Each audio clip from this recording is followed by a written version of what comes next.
Pile Poule. Dialogue pour le temps présent et pour les temps futurs. Une émission de Marc Wielinski, tous les dimanches de 13h à 14h sur RCJ. Où va notre monde? Comment mieux le comprendre? Que puis-je faire pour l'améliorer? Que m'est-il permis d'espérer? Aujourd'hui, la voix des fantômes quand débordent les morts avec Grégory Delaplace.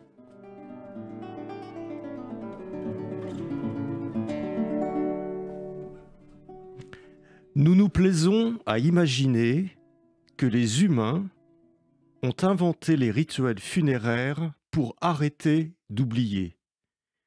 Nous nous plaisons même à imaginer que c'est ce geste qui a fondé l'humanité et la culture. Et si les morts avaient toujours été déjà là? Et si l'humanité était née hantée? Les pratiques funéraires auraient alors été élaborées par d'habiles médiums pour contenir le débordement des revenants. Bonjour Grégory Delaplace. Bonjour Marc Wielinski. Grégory, vous êtes anthropologue, vous êtes directeur d'études à l'école pratique des hautes études, vous avez dirigé la revue L'Homme pendant 4 ans, de 2020 à 2024, et vous avez publié un certain nombre de livres, dont celui dont nous allons parler aujourd'hui, La voix des fantômes, quand débordent les morts. Un livre qui, non pas qui fait peur, parce que même s'il parle de fantômes, mais un livre qui balaye pas mal d'idées reçues sur notre relation aux morts et sur l'existence des fantômes. Qu'est-ce qui, d'abord, vous a donné l'idée, l'envie, le désir ou le besoin d'étudier ces voix des fantômes? C'est un hasard, et c'est pas un hasard comme beaucoup de sujets en anthropologie, c'est-à-dire que c'est un hasard dans le sens où c'est le fil des enquêtes ethnographiques qui m'a amené à travailler sur la question de l'émergence, de l'irruption des fantômes. Je suis parti en Mongolie à la fin des années 90 pour faire un travail d'ethnographe et pour travailler sur les relations aux morts des Mongols du Nord-Ouest, les Mongols d'Orveut, qui sont des pasteurs nomades et qui vivent dans les montagnes de cette région-là. Et de fil en aiguille, je me suis rendu compte que c'était difficile de travailler sur la façon dont ils plaçaient les morts, sur leur rituel funéraire. Pourquoi? Parce que j'y avais pas accès, j'y étais pas invité, parce que les événements ne s'y étaient pas prêtés, quoi. Bon, pour étudier les rituels funéraires d'une population, il faut que quelqu'un meure aussi. Dans votre entourage, c'est pas souhaitable, et c'est pas une bonne manière de commencer des enquêtes ethnographiques et de présenter sa présence dans une population. Donc, de fil en aiguille, je me suis rendu compte que les rituels funéraires n'étaient pas la seule manière d'étudier les relations aux morts, et que finalement, en tant qu'ethnographe, il était au moins aussi intéressant de se pencher sur les moments où les morts faisaient irruption sans être invités. En fait. Pas les moments où la société s'accordait collectivement à savoir où les morts devaient être placés, mais les moments justement où les morts sortaient de la place qui leur était assignée. Et donc j'ai commencé à recueillir des récits de rencontres avec des fantômes, auprès de personnes, pas seulement qui avaient entendu des rumeurs, mais des personnes qui en avaient effectivement rencontré. Et j'ai trouvé ces récits vraiment passionnants, et je me suis demandé si c'était possible d'étendre cette étude à d'autres régions du monde. Ce qui est difficile, parce qu'il faut trouver ce même genre de récit, pouvoir aussi le contextualiser, pas juste avoir une histoire de fantôme comme ça, mais savoir ce qu'est un fantôme dans un groupe, une population donnée. Donc ça demande un travail empirique un petit peu particulier, et ça demande un corpus un petit peu particulier. J'avais fait tout ce que j'avais pu en Mongolie pour recueillir ce genre d'histoire. Je ne pouvais pas faire le même travail ailleurs en recueillant moi-même un nombre suffisant de récits pour que ce soit comparable avec le cas mongol. Donc j'étais à la recherche d'un corpus, et c'est là où j'ai trouvé les archives d'une société savante britannique créée à la fin du 19e siècle, avec précisément pour objectif, notamment, parmi ces objectifs, il y avait, parmi ces missions, il y avait le fait de recueillir des récits paranormaux, et donc, parmi ces récits paranormaux, des récits de maisons hantées.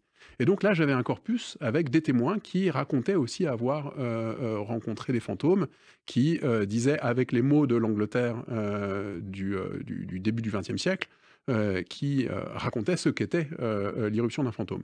Et donc là, à ce moment-là, je me suis rendu compte qu'il y avait une étude comparative à faire en anthropologie sur ce qu'est le fantôme comme personnage de la vie sociale.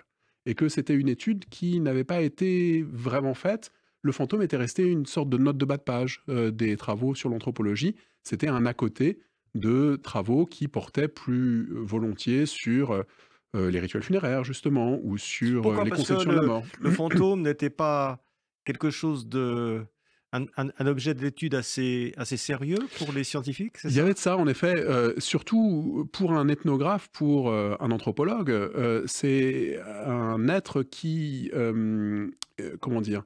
C'est un être qui met en défaut les conventions sociales, qui est une épine dans le pied de la société ou des collectivités. C'est un élément perturbateur de la reproduction du corps social. Or, les anthropologues s'intéressent plus aux institutions par lesquelles le corps social s'établit, se reproduit, intègre ses membres, et parce que le corps social partage. Les fantômes, c'est des choses qui arrivent à certaines personnes et pas à d'autres. C'est des choses auxquelles certaines personnes croient et pas d'autres. C'est des choses qui séparent des témoins d'apparition de ceux qui pensent que les témoins d'apparition sont des fous ou des crédules. Donc c'est quelque chose qui glisse un petit peu entre les doigts des méthodes généralisantes de l'anthropologie. Donc, comment produire une connaissance générale sur ces événements particuliers que sont les fantômes, c'était le défi et donc l'intérêt que semblait poser le projet d'une anthropologie des fantômes. Alors, avec votre livre, La Voix des fantômes, donc, qui est paru aux éditions, je ne sais pas si je l'ai dit, l'édition Le Seuil, Grégory Delaplace, vous allez nous raconter des histoires de fantômes que vous étudiez qui viennent un peu des quatre coins de l'univers. Est-ce que toutes les civilisations connaissent des phénomènes tels que ce phénomène des fantômes, des revenants? Oui, il y a peu de populations sur la planète qui n'envisagent pas la possibilité que les morts reviennent. Par contre, l'importance qui est donnée à cette possibilité, les mesures qui sont prévues pour accueillir la présence des morts ou au contraire les exclure sont extrêmement variables. Il y a des sociétés dans lesquelles les fantômes ont un vrai rôle à jouer dans la vie sociale. On peut penser, par exemple, aux fantômes du purgatoire de l'Europe médiévale. On peut penser à la Chine impériale, où les fantômes qui reviennent avertissent les vivants sur un problème C'est-à-dire qu'ils ont qui se pose localement. ces fantômes ont un vrai rôle Ont un social. rôle social. Donc là, c'est là où ils sont le plus faciles à étudier. C'est là où on peut étudier les institutions par lesquelles on accueille le retour des morts. On l'accueille parfois même presque comme une bonne nouvelle. Le cas que je cite souvent, qui est vraiment intéressant, étudié par Christophe Pons, de l'Islande contemporaine, est assez parlant à cet égard. Une apparition de fantôme, c'est une bonne nouvelle. C'est bien, c'est une bonne chose. Quand un mort revient vous voir en rêve ou dans votre maison, ça veut dire qu'il y a une relation familiale qui attend d'être réactivée. C'est la promesse, en fait, de relations nouvelles, d'une réouverture des liens avec une partie de la famille. Donc le fantôme ne oublié. revient pas dans ce cas-là, pour régler des comptes d'une certaine façon avec les vivants, pour les embêter, mais il revient parce qu'il y a une relation qui continue au-delà de la mort. Oui, alors ils peuvent venir pour demander des choses, mais ces choses seront le prétexte pour une réactivation des relations. Et ce sera effectivement un poids, une responsabilité plutôt, mais cette responsabilité est conçue comme une responsabilité heureuse pour la société qui la reçoit. Comme les fantômes du purgatoire. Les fantômes du purgatoire, ils viennent pas juste pour saluer les vivants, ils viennent pour exiger ce qu'il aurait dû. Mais c'est une bonne chose qu'ils l'exigent, parce que s'ils l'exigent, ça veut dire qu'on peut s'en acquitter, et ça veut dire qu'on n'est pas en délicatesse par rapport aux morts.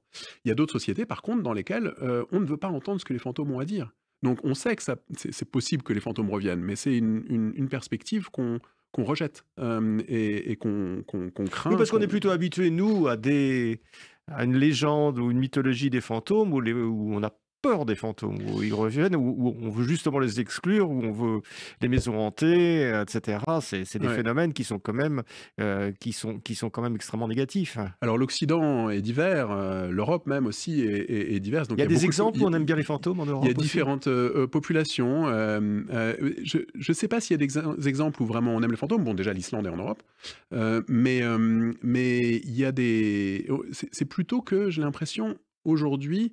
Les Européens, les populations européennes, disons, en France, on ne sait pas trop quoi faire de nos fantômes, on ne sait pas trop ce qu'on doit en penser.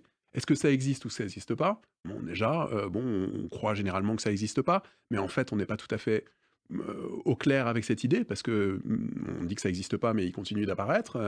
Certaines personnes semblent très affectées par la présence de fantômes, et puis même si on dit que les fantômes n'existent pas, on a du mal à affirmer sans scier que les morts n'existent pas. Si les morts n'existaient pas en tant qu'être, on n'aurait pas besoin d'en prendre soin.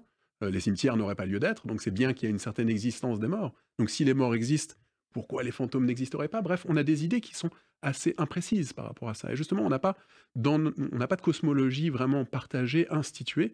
Quand on n'est pas catholique pratiquant, par exemple, on n'a pas de cosmologie instituée qui est commune à l'ensemble de la société française, qui qui postulerait que les fantômes, il faut en avoir peur ou au contraire c'est une bonne chose. Quand ils apparaissent, il faut faire ci ou il faut faire ça. On est dans une espèce d'entre-deux. Et dès lors, nos morts sont aussi un petit peu dans une espèce d'entre-deux, coincés entre les différentes idées cosmologiques que différentes parties de la population peuvent avoir.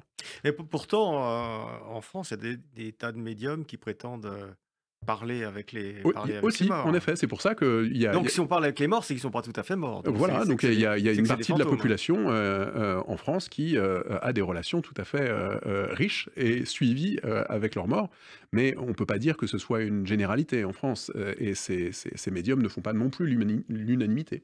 Ils sont disponibles, on en trouve, j'ai l'impression, de plus en plus, mais tout le monde ne va pas les consulter de façon automatique et spontanée. Et j'ai- Ouais. ouais. Je vous en prie, pardon. Grégory et de la place, je me suis dit en lisant votre livre que vous êtes donniez, par ce prisme de la relation avec le fantôme, vous donniez un aspect, vous donniez un descriptif très, très étonnant, très, très nouveau et très passionnant sur les rites funéraires. Parce que finalement, on explique les rites funéraires effectivement par cette relation. C'est un petit peu comme le signe de la relation que nous pouvons avoir avec l'au-delà, avec les fantômes, etc. Oui, c'est vrai. Ça me fait plaisir que vous dites ça. Ça me fait plaisir que vous dites ça. Ça me fait plaisir que vous disiez ça. C'est un sujet qui m'est cher, mais c'est un sujet qui est assez bien connu en anthropologie, le funéraire. Il y a eu, depuis les débuts de l'anthropologie, beaucoup de travaux sur le funéraire.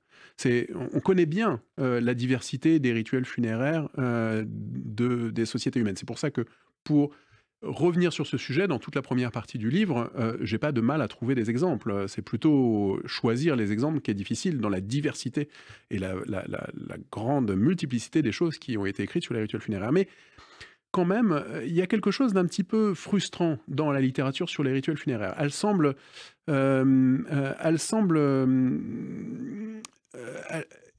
comment dire, achoppée un petit peu face à cette prolifération de façons de traiter les morts. On les incinère, on les enterre, Oui, c'est ça, parfois il y a une on grande les mange. diversité Mais sur la alors, qu'est-ce façon de qu'on fait traiter de les cette morts. diversité? C'est ça qui est, Ouais. qui est aussi Ouais. intéressant, et c'est ce que j'ai essayé de reposer comme question en prélude de ce travail sur les fantômes. Puisque, en fait, pour se demander comment les morts sortent de la place qui leur a été assignée, peut-être qu'il faut commencer par se demander quelle est la place qui leur est assignée, comment on place les morts. Et c'est vrai, quand on regarde la variabilité des rituels funéraires, on se rend compte que les rituels funéraires, oui, c'est des dispositifs de souvenirs. On fait ça pour installer des monuments permettant de se souvenir de la présence de certains morts et célébrer leur présence. Mais il y a beaucoup de sociétés dont les rituels funéraires visent au contraire à oublier les morts et à faire en sorte qu'on ne s'en souvienne plus trop longtemps ou qu'on se souvienne que d'une toute petite partie de leur existence. Il y a des sociétés dont les rituels funéraires visent à mettre à distance les défunts. La très belle ethnographie de Patrick Williams sur les manouches du Massif central est très évocatrice à cet égard. Les manouches, Oui, oui, ils parlez-nous disent des des morts. manouches Ouais, ils disent parce des que morts, nous c'est on n'en parle pas. Et tous on les a rituels l'impression que c'est funéraires très près, les ouais, manouches du service du Massif central. du Ouais. Massif central, et pourtant, on est quand même étonné de la façon dont ils vivent avec ces morts et ces fantômes. Pouvez nous en dire un peu plus Oui, sur cette, mais quand quelqu'un, donc c'est l'ethnographie de Patrick Williams, c'est Patrick Williams qui raconte ça à partir d'une expérience personnelle de vie avec les communautés manouches du Massif central dans la deuxième partie du XXe siècle, autour des années 70, il me semble, je ne veux pas dire de bêtises, mais je crois que c'est autour de ce moment-là où il partage vraiment à long terme et de façon très proche la vie des manouches. Et en effet, le titre de son livre, c'est un petit peu la doctrine manouche sur les morts, c'est « Nous, on n'en parle pas ». Les morts, on n'en parle pas. Il faut avant tout arrêter d'en parler. Quand une personne meurt, son nom ne doit plus être prononcé, ses objets doivent être détruits ou on s'en débarrasse, on cesse de chanter les chansons qu'il aimait bien, on cesse de préparer les plats qu'il aimait bien. Il y a une espèce d'omerta comme ça sur le nom c'est-à-dire et tout le contraire l'identité. de ce qu'on fait dans les deuils habituels, où on Mais n'arrête pas de parler en disant: «Ah, voilà, il aimait on bien évoque ça, il sa rigolait», mémoire et tout ça. etc. Voilà, ça, au contraire, il faut surtout arrêter d'en parler. L'idée officielle, c'est qu'on ne veut pas attirer son âme, son spectre. On ne veut pas encourager le mort à revenir. Le mort, il est mis à l'écart, il est enterré dans le cimetière des Gadgets, donc des non-manouches.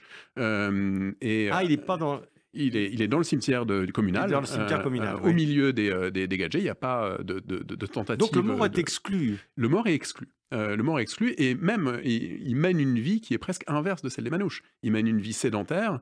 Sa tombe est arrangée d'une manière qui s'oppose complètement à la façon dont un campement est aménagé. Bref, on fait du mort un non-manouche, ce qui est extrêmement curieux en fait. Hein.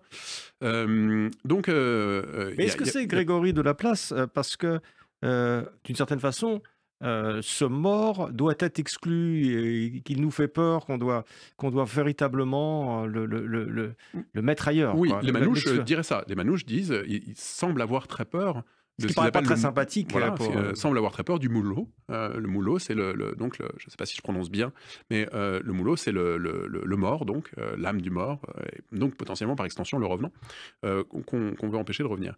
Mais ce que note Patrick Williams, c'est qu'en fait, cette mémoire du mort, elle est beaucoup plus nuancée que ce qu'on pourrait penser juste à la vue de ces recommandations, de ces prescriptions même.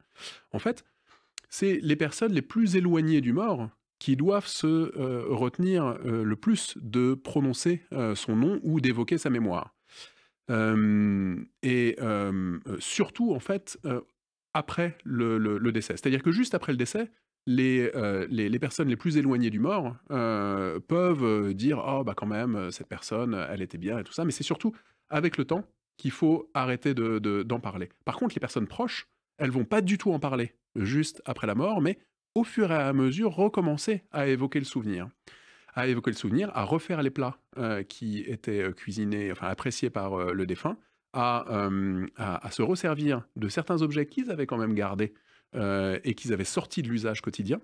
Et ils vont le faire avec un grand respect. Le respect consiste en quoi, chez les manouches, vis-à-vis des morts? C'est l'intégrité du mort. C'est-à-dire qu'il faut absolument évoquer le mort dans toute l'intégrité de son souvenir. Il ne faut surtout pas abîmer la mémoire du mort. C'est-à-dire qu'il faut l'évoquer de façon exacte et de façon complète. Et donc, on fait précéder toujours les évocations du mort, dit Patrick Williams, on fait précéder les évocations du mort d'une formule comme que je ne me trompe sur rien en évoquant la mémoire de mon cher père, Dieu me garde de me tromper, etc. quoi. Donc, ce qui est très important pour respecter le mort, c'est de l'évoquer de façon complète et précise. Donc, c'est une mémoire du mort qui est toujours nuancé, c'est-à-dire qu'on se souvient de certaines choses, on évoque selon un certain mode, on oublie d'autres choses, ou certaines personnes oublient alors que d'autres se souviennent. Et donc, les rituels funéraires, à travers leur diversité, en fait, c'est ça. C'est ni des dispositifs de souvenir, ni des dispositifs d'oubli, c'est des dispositifs mémoriels qui établissent un régime de mémoire. Un régime de mémoire qui est adossé évidemment à un régime de discours. Et aussi à un dispositif architectural, la tombe. La tombe, ce qu'on peut dire et faire autour du mort, les deux aspects qui sont établis par le protocole funéraire permettent d'établir donc un régime de mémoire qui fait que le mort va devenir un certain type d'être. Donc, les rituels funéraires, qu'est-ce que c'est? Les rituels funéraires, c'est des dispositifs de transformation. C'est des dispositifs par lesquels le mort va être encouragé à devenir un certain type d'être. On va le conduire le long d'une transformation qui est presque comme une éducation. On va réapprendre au mort à être un être nouveau. Il ne sera plus le même être que quand il était vivant.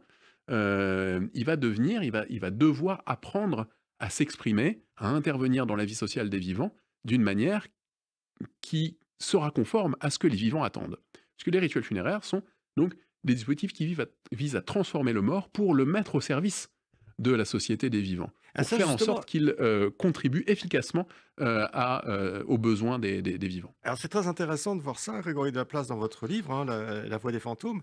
C'est que à pas mal d'endroits sur Terre, on aide les vivants, comme s'ils démarraient quelque chose de nouveau, une nouvelle vie, qu'au début c'était un peu compliqué, et on va l'aider à vivre cette nouvelle vie. Ça, c'est très très répandu, à commencer par les Égyptiens d'ailleurs. Ça a commencé par les Égyptiens, mais on peut penser aux zombies, c'est-à-dire que les vivants ont un rôle dans l'éducation des morts et dans une façon de bien se tenir. Parce que les morts, chez vous, dans votre livre, Grégory Delaplace, parfois ils se comportent bien, mais parfois ils se comportent très mal. Mais c'est ça. Et c'est ça qui est fascinant avec les rituels funéraires, et c'est ça qui est fascinant avec les fantômes. C'est-à-dire que tout redevient fascinant quand on envisage les choses de ce point de vue, et du point de vue d'un dispositif, d'un processus, d'un protocole éducatif. C'est-à-dire que les rituels funéraires, tout d'un coup, deviennent fantastiques. On peut regarder dans chaque société, mais qu'est-ce que la société attend que le mort devienne ?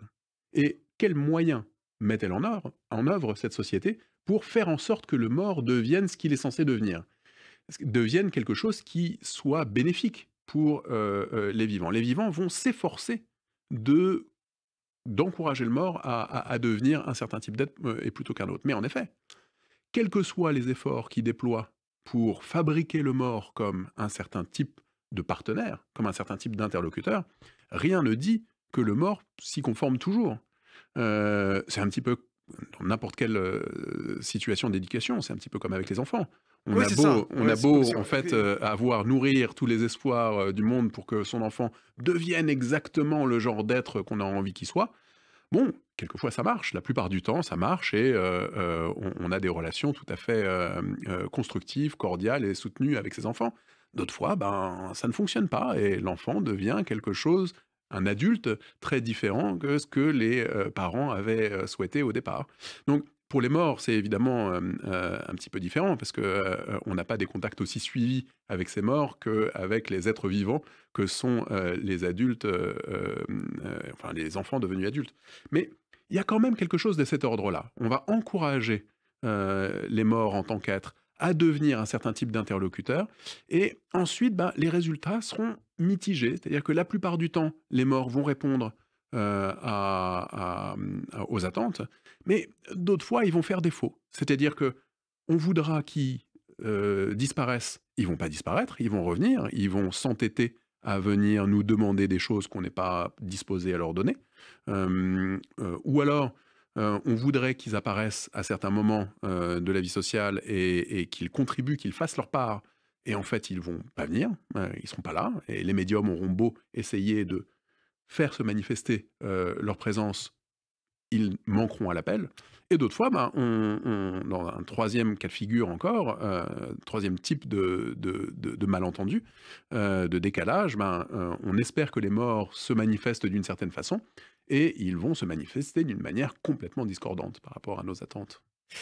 Et lorsqu'on examine, Grégory de Laplace, tous ces rites funéraires, toute cette relation aux fantômes, aux morts, etc., on a l'impression d'être dans un monde qui est, u- qui est au-delà du religieux, voilà, ou plutôt infra-religieux, c'est-à-dire d'un monde qui est une espèce de substrat humain qui précède toutes les religions, comme si la relation aux morts nous renvoyait à quelque chose d'universel qui était en deçà de la religion. Ouais, comme si, la religion avait été créée pour discipliner les morts Voilà. Ouais, ouais, plutôt que ou les pour morts, créer une couche par-dessus, ouais.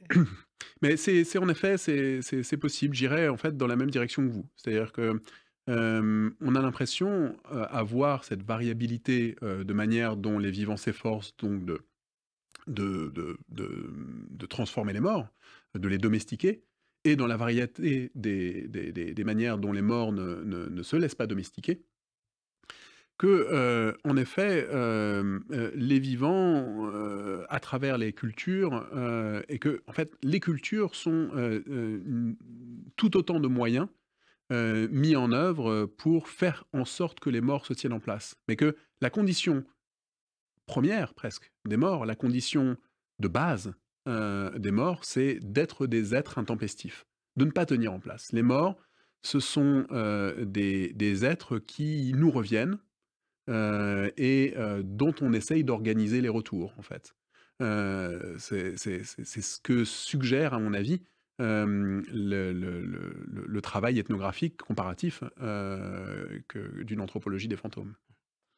alors, il y a des choses qui sont absolument hallucinantes dans votre livre, Grégory de Laplace, qui, qui sont, qui sont des signes de nos relations aux morts et aux fantômes. Par exemple, lorsqu'on a inventé la photographie au milieu du 19e siècle, les gens, toujours été, pas tout le monde, mais un certain nombre de personnes, se sont mis à photographier des morts. C'est-à-dire que on faisait des photos de famille avec un enfant mort ou avec une jeune fille morte, ou on faisait des photos des morts.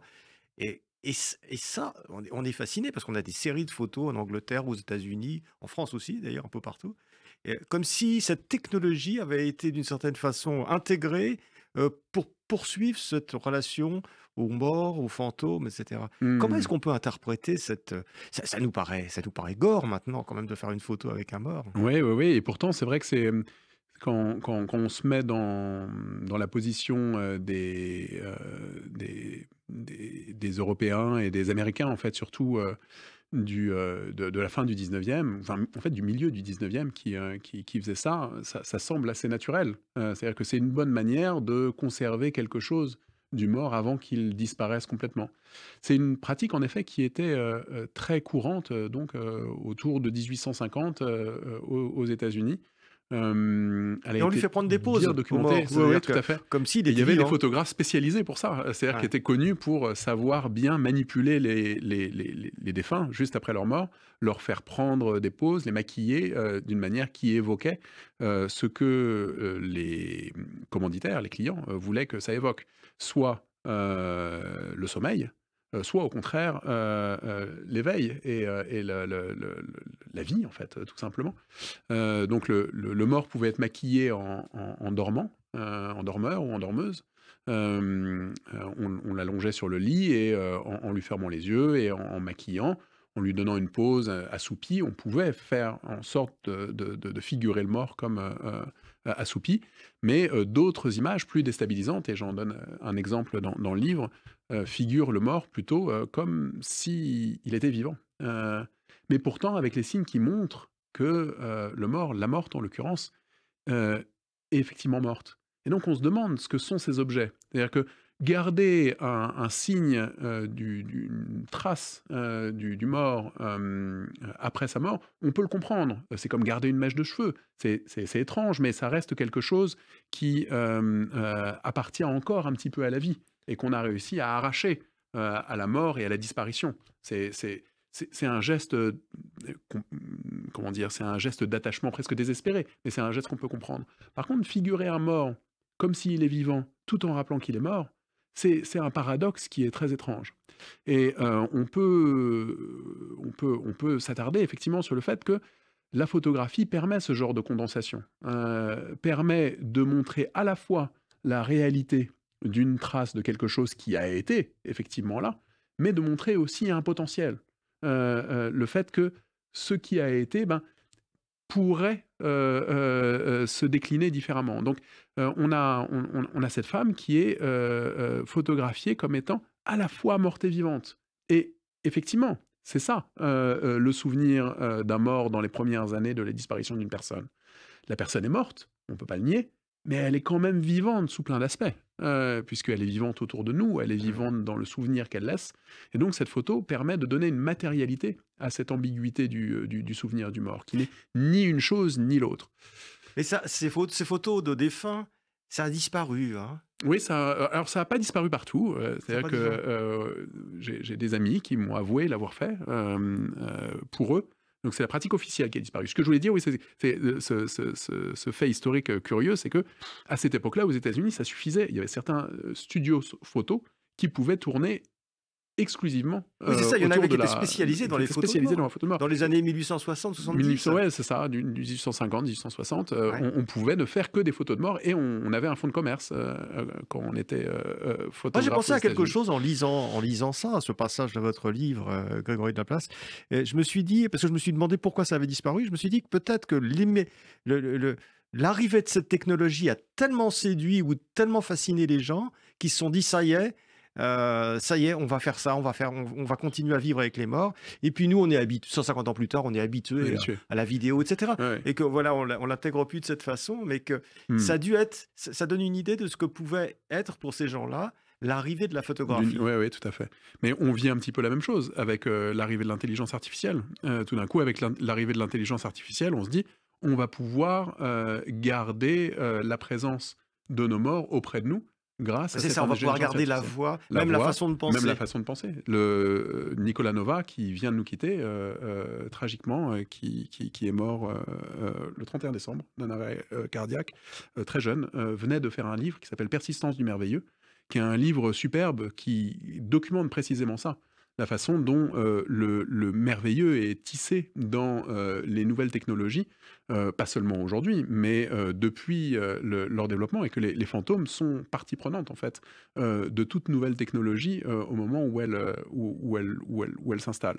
On a inventé le télégraphe au milieu du 19e siècle. 4 ans plus tard, les esprits commençaient à communiquer avec les vivants par des coups frappés sur les murs.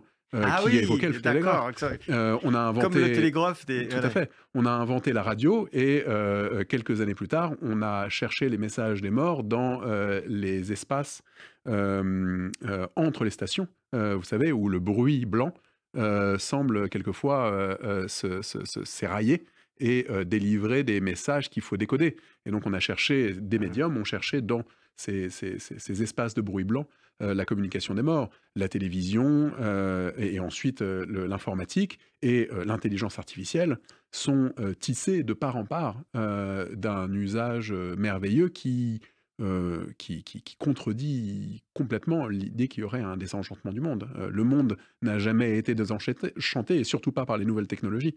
Le désenchantement du monde est beaucoup plus robuste et a une vie beaucoup plus pérenne que ce qu'on voudrait penser. Ouais.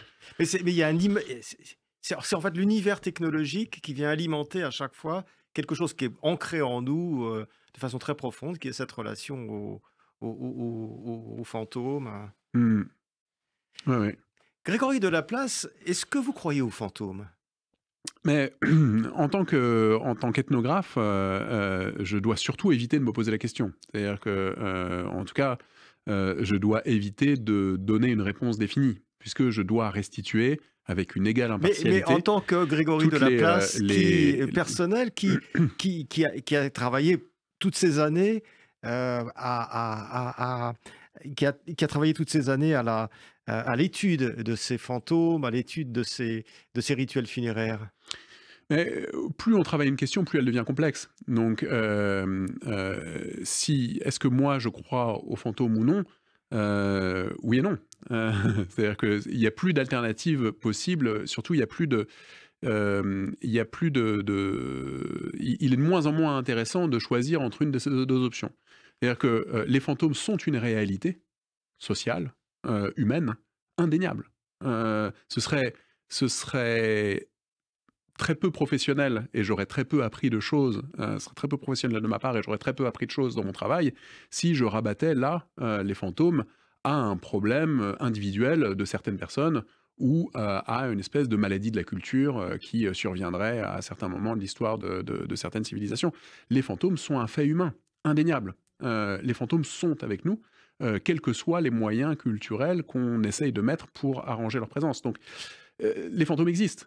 C'est sûr, ils existent dans nos mondes et il n'y a pas de manière de contourner leur présence pendant très longtemps et surtout les choix qu'on peut faire vis-à-vis de la croyance en leur existence ou de l'incroyance en leur existence n'a que très peu d'influence sur leur présence effective. Qu'on y croit ou pas, ils arrivent. Hein.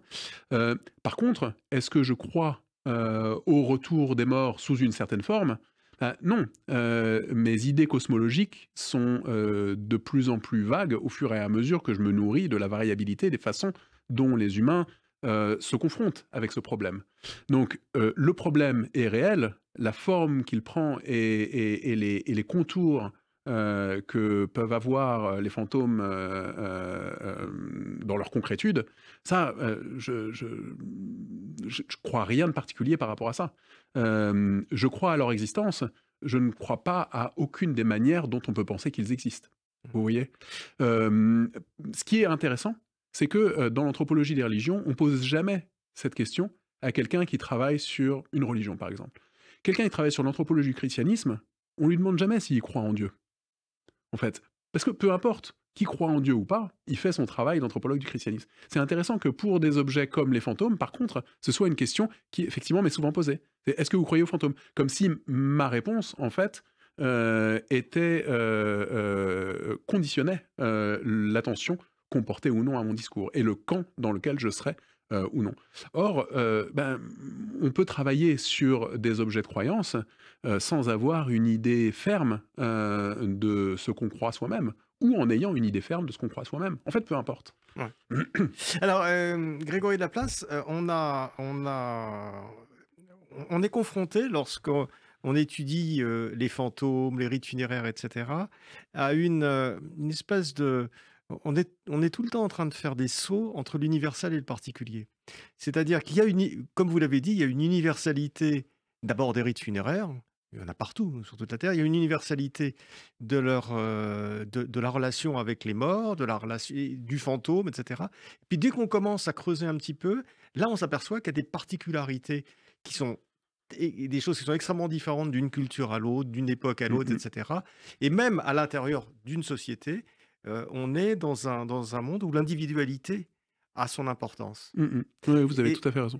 Et cette individualité, est-ce que c'est pas ça, en fait, qui émerge dans le fantôme, justement, le fait que certaines personnes peuvent échapper à disons, au mécanisme général de la mort et faire preuve d'une certaine individualité étrange par rapport à ça? Oui, sans doute. Je vous parle, il y a des oui. exemples, par exemple, dans votre livre, qui m'ont beaucoup intéressé, c'est qu'il y a pas mal de rituels funéraires sur la double inhumation. C'est-à-dire qu'on enterre les gens une fois, et puis après, on va les déterrer pour les enterrer une deuxième fois. Et ça, c'est vrai qu'il y a des pratiques un peu partout. Il y a les Dayaks qui fonctionnent comme ça, puis en Indonésie aussi. Les Dayak de Bornéo en Indonésie, c'est les premiers dont cette pratique a été vraiment documentée par Robert Hertz, un fantastique sociologue, anthropologue français du début du XXe siècle, mort pendant la Première Guerre mondiale, mort jeune lui aussi, et donc qui a été coupé en plein milieu d'une œuvre qui était en cours d'accomplissement, et qui a fait, avant de mourir, cette fantastique contribution à l'étude contribution à une étude de l'idée collective de la mort, je crois, qui part en effet du constat que certaines populations, dont les Dayaks de Bornéo, n'installent pas le mort tout de suite à sa place définitive.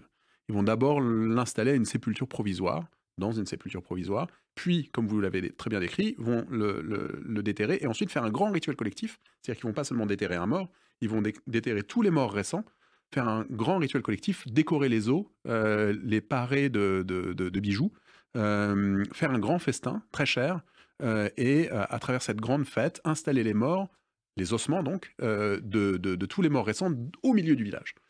Et ça, c'est assez caractéristique de ce processus de transformation des morts, qui là est très clair. C'est-à-dire que pendant tout le moment où il est à sa première sépulture, le mort, c'est un être qui est informe, qui est laid, avec lequel on ne peut pas parler.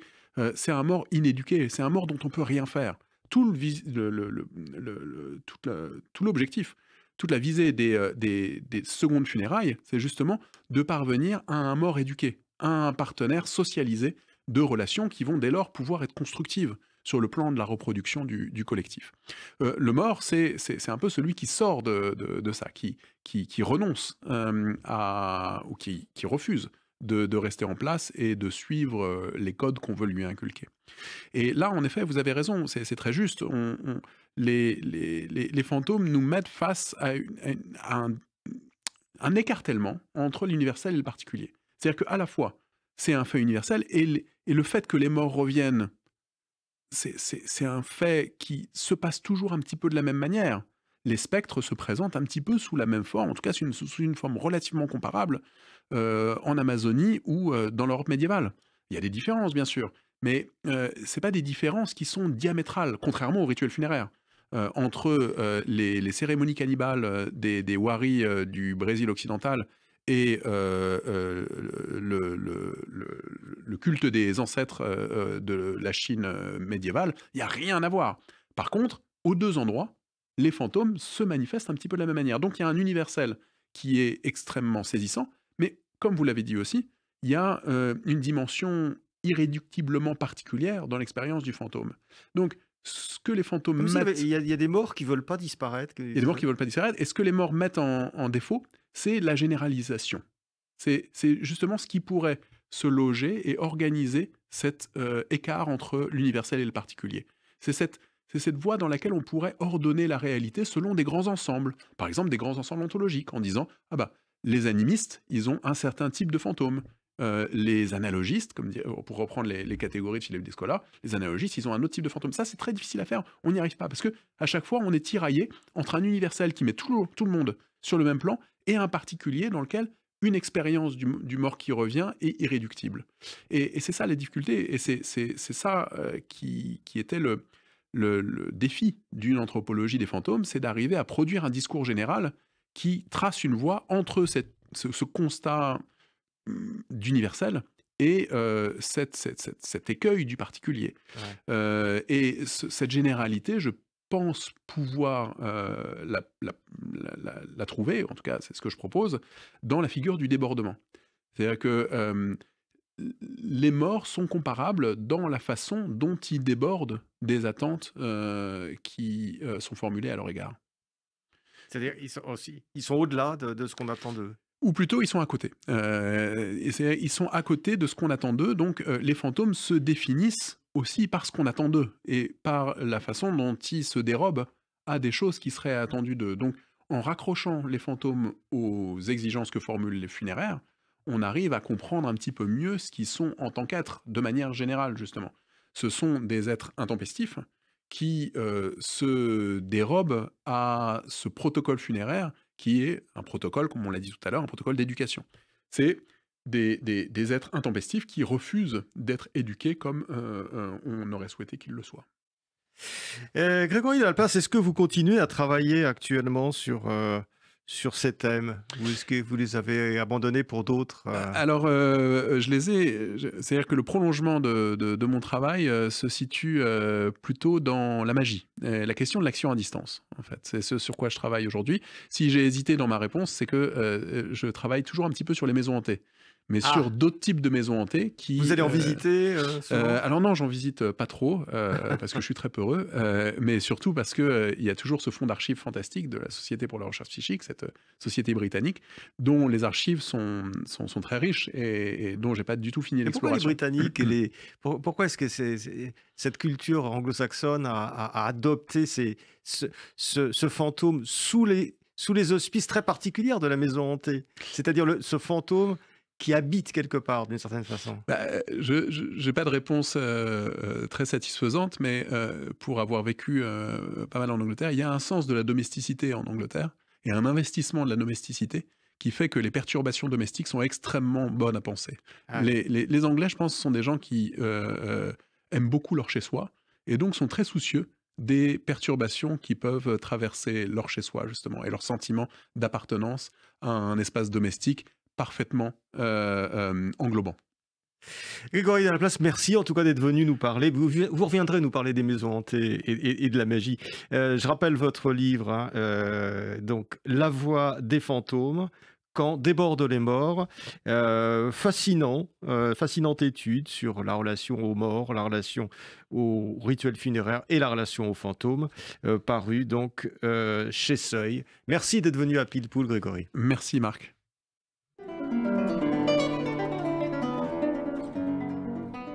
C'était Pile Poule, une émission de Marc Wielinski, que vous pouvez retrouver en podcast sur le site de Radio RCJ et sur les différentes plateformes, ainsi que sur YouTube.